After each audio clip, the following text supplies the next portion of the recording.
এই জেনারেশনের কেউই হয়তো এটা চেনে না, আমার মেয়েরাও চেনে না, তাই ওদের চেনানোর জন্যই বানিয়েছি। তোমরা কি কেউ চিনতে পারছো?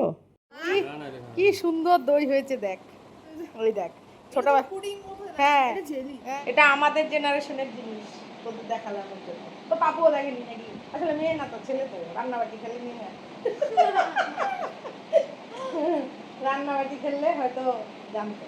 নাও দই, মিষ্টি দই।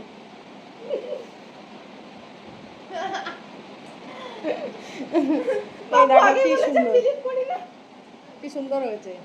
এটা শুধু আমি ওদের দেখানোর জন্যই বানালাম, কারণ ওরা কোনোদিন দেখেনি আমাদের জেনারেশনের জিনিস কি, কেমন, আমরা কি দিয়ে খেলতাম। সেটাই বলছে পুডিং, কিন্তু পুডিং তো তখন চিনতাম না, তখন শুধু দই চিনতাম, তার জন্য আমরা দই দই খেলতাম, দই বানিয়েই খেলতাম। কি সুন্দর হয়েছে।